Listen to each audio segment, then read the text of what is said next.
Le Sonyverse, c'est terminé et c'est pour notre plus grand plaisir.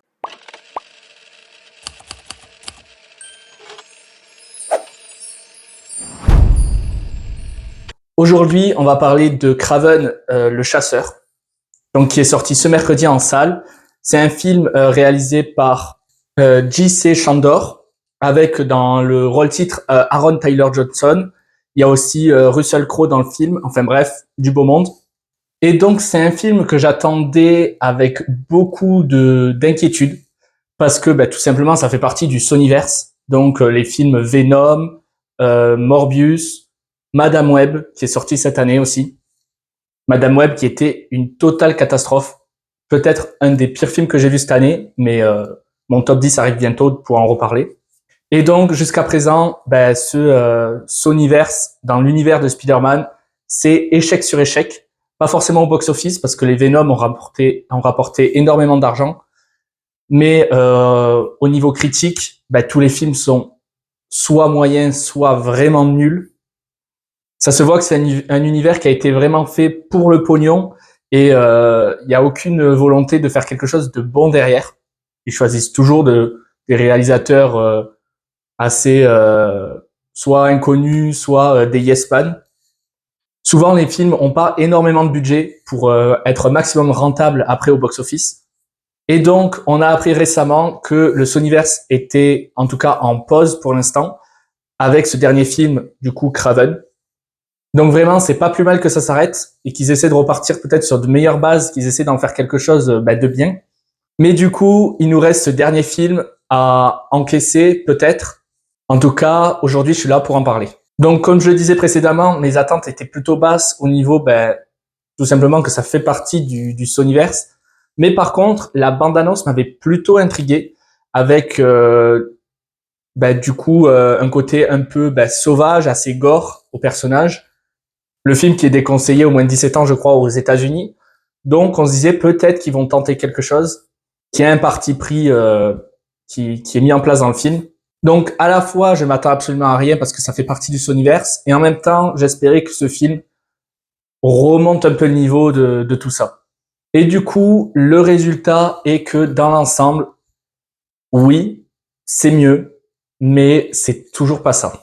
Je vais commencer vraiment par ce qui va pas, parce que c'est les trucs les plus évidents, et on finira par ce qui arrive un peu à sauver le film, ce qui peut peut-être vous pousser à aller le voir. Mais dans ce qui va pas, c'était couru d'avance, c'est évident, mais déjà l'image du film qui est vraiment laide, c'est gris du début à la fin. Pourtant, on passe par plein de paysages, la Russie, l'Afrique, etc., Londres, et la colorimétrie ne change quasiment jamais. Pourtant, vraiment, il y avait de quoi faire de très beaux paysages, mais on dirait que la plupart sont tournés en studio, sûrement pour dépenser le moins d'argent possible. J'avais vraiment du mal à savoir si les décors étaient réels ou non, mais pas dans le sens amélioratif de la chose, juste parce que si c'était réel, il y avait tout le temps quand même un petit côté fake. Pareil en termes de réalisation, il y a rien d'innovant, il y a rien qui peut nous accrocher. C'est vraiment pas un grand film de cinéma. Après, on pouvait s'y attendre. Même si là, je crois que c'est un réalisateur quand même qui a fait d'autres films auparavant, un peu plus connus, un peu plus qualitatifs. Ça fait le taf en termes de réalisation, mais ça va vraiment pas être une claque. Pareil, on sent que finalement c'est un film à petit budget, dans le sens où les effets spéciaux sont vraiment pas beaux. Après, je dis ça, mais il y a des films qui coûtent des millions et des millions, plus de 200 millions, et qui ont la même gueule que ça. Mais dans l'ensemble, les effets spéciaux sont vraiment moches. On a par exemple Kraven, quand il escalade des immeubles, etc. Il est fait en image de synthèse et ses mouvements sont absolument pas naturels. Il va y avoir beaucoup d'animaux dans le film. C'est assez inconstant. Il y a certains qui sont très convaincants et d'autres qui sont vraiment moches. Il y a une scène aussi d'explosion avec des pierres qui tombent que j'ai trouvé vraiment laide. Enfin bref, en termes de visuel, le film est pas beau, tout simplement. Et puis encore une fois, une chose à laquelle je pouvais m'attendre, mais c'est l'exploitation du personnage, qui est pas mauvaise en tant que personnage, mais qui est mauvaise dans le sens où c'est censé être Kraven. Je n'ai pas énormément de connaissances de qui est Kraven dans les comics, par exemple. Mais ce qui est sûr, c'est que c'est censé être un méchant qui peut combattre Spider-Man. À aucun moment, on ressent que c'est un méchant, justement. Il tue ses ennemis, donc c'est le seul côté méchant, mais comme on peut avoir Venom, etc. Mais il fait toujours les bonnes choses. Je ne vois pas dans quel monde il peut s'en prendre à Spider-Man. Il a un code moral, etc. Il essaie de protéger son frère tout le long du film. Donc vraiment, je comprends pas où est la méchanceté dans ce personnage. Et même en termes d'exploitation du personnage, c'est censé être le prédateur ultime, un chasseur qui connaît énormément de techniques, etc. Eh ben, on n'en voit vraiment pas l'ombre de ces techniques. Il y a toute une scène vers la fin qui se passe dans la forêt où c'est censé être la traque de ce personnage contre ses ennemis. Et c'est très mal exploité. À aucun moment on ressent le côté prédateur du personnage. Il n'y a aucune réelle technique de chasse qui est mise en place. Il y a un peu une volonté dans ses mouvements, dans sa façon de se déplacer, etc., qui fait un peu animal. Mais vraiment, ça s'arrête là. Et c'est dommage parce que il y avait un vrai potentiel. Avec tout ça, j'ai complètement zappé de faire le petit résumé du film. Mais c'est pour vous dire que c'est vraiment pas ça qui va sauver le film, même si un peu, vous allez voir par la suite. Mais le film raconte tout simplement l'origine story de ce personnage et aussi Kraven qui va avoir son frère qui va être kidnappé et donc il va tout tenter pour essayer de le sauver. C'est un peu une guerre de gang. Donc voilà, c'est très classique, très simple comme scénario. C'est pas ça son plus gros problème au final. Ce qui pose plus problème dans le scénario, c'est surtout qu'il n'y a pas vraiment de cœur émotionnel. On essaie de nous créer une relation de frères et une relation paternelle avec leur père qui est très dure, etc. Ça fonctionne dans le sens où ça permet de tenir l'intrigue, mais par contre, il y a zéro cœur émotionnel. À aucun moment, on va ressentir la moindre émotion, la moindre tension, et ça, c'est vraiment dommage. Le côté gore du film, qui à la base m'intriguait, est vraiment aussi sous-exploité. Le film est finalement pas vraiment violent. La plupart des scènes gore sont cachées. Tout le sang est fait numériquement et il est très moche et ça se voit et du coup, ça fait pas vraiment palpable.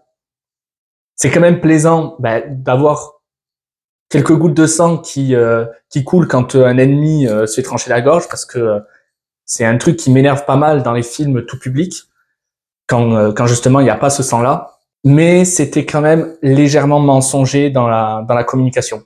Pareil, je vais pas tout révéler ici, mais au début, on découvre comment le personnage a ses pouvoirs, avec une sorte de potion un peu mystique, et le lore est pas du tout développé.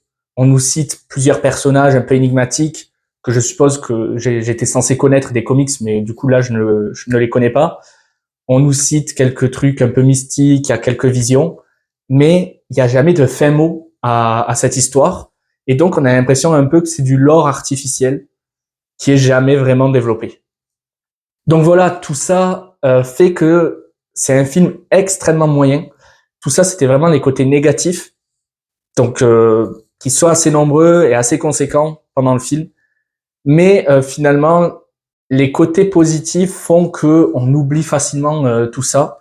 Pas parce que les côtés positifs survolent le truc, mais surtout parce que on se rend compte de ce que vaut le film et on le prend comme il est finalement et on arrive quand même à passer un bon moment devant. Donc dans les côtés positifs que je peux citer, c'est évidemment le casting parce que Aaron Taylor Johnson est ultra charismatique, il est taillé dans le marbre, donc ça fait un Kraven convaincant avec les muscles saillants, etc. Ça fait vraiment le côté un peu animal, prédateur qu'il faut dans le film. On a aussi Russell Crowe avec sa voix très grave. D'ailleurs, c'est un peu un running gag dans le film. Pareil, c'est pas leur performance, mais on sent quand même que c'est des bons acteurs, qu'ils ont, ils ont bien été choisis pour leur rôle. Et donc, c'est assez plaisant de suivre ces personnages parce qu'ils sont bien interprétés, justement. Ensuite, toutes les scènes de baston, toutes les scènes de combat sont divertissantes. Peut-être la pire scène, ce serait sûrement la dernière, avec un troupeau de buffles qui tournent autour du combat et qui rend la scène complètement illisible. Mais sinon, il y a une bonne course-poursuite dans Londres, je crois. Le côté un peu gore rajoute de la chorégraphie, rajoute un peu d'esthétique aux scènes de combat. Elles sont assez lisibles dans l'ensemble. Donc ça, sur ce point, assez divertissant et donc ça remplit sa mission. Comme je le disais, le scénario est très simple, mais il nous tient pendant 2h10, je crois, que dure le film. Je me suis pas ennuyé. On a quand même envie de voir comment ça se finit. On sent que le scénario est maigre, mais il fait le taf. Et pour un film du Sonyverse, on n'en demande pas plus. Donc en gros, le gros point positif de ce film, c'est que effectivement, il est divertissant. Euh, J'espère que quand vous allez aller le voir, vous vous attendez à pas plus que ça, parce que vous n'aurez pas plus que ça, mais on passe un bon moment devant, qui passe assez vite. Le personnage de Craven est assez intéressant à suivre, ça se tient dans l'ensemble. Et comme je le disais, pour un film du Sonyverse, c'est déjà pas mal, un film qui se tient avec des personnages qu'on arrive à suivre assez facilement. Donc ouais, c'est pas une énorme catastrophe. C'est un film ok, sans plus. Il est quand même temps que le Sonyverse s'arrête. Je pense pas que ça vaille le coup d'aller donner votre argent encore une fois pour ce genre de film. En plus, dans le sens où si ça s'arrête, tout ce qui est teasé dans le film, etc., n'arrivera sûrement jamais. Donc, dans l'ensemble, en conclusion, je vous conseillerais pas forcément d'aller le voir parce que il y a mieux à voir en ce moment au cinéma. Mais écoutez, si vous voulez vous taper tout le Sonyverse jusqu'au bout, si vous êtes un fan et que vous allez aller le voir dans tous les cas, vous inquiétez pas, vous n'allez pas passer un mauvais moment devant ce film. On se rejoint du coup très bientôt pour 3 vidéos, le top 10 de l'année, le flop 10 de l'année, et aussi on va voir ce qui a fonctionné ou non au box-office cette année, le film qui a tout cassé sur son chemin, et on va essayer un peu de comprendre ce que ça veut dire sur le cinéma actuel. Voilà, j'espère que cette vidéo vous aura plu, n'hésitez pas à liker et commenter, et on se rejoint très bientôt pour de prochaines vidéos. C'était le Cinosophe, et à bientôt.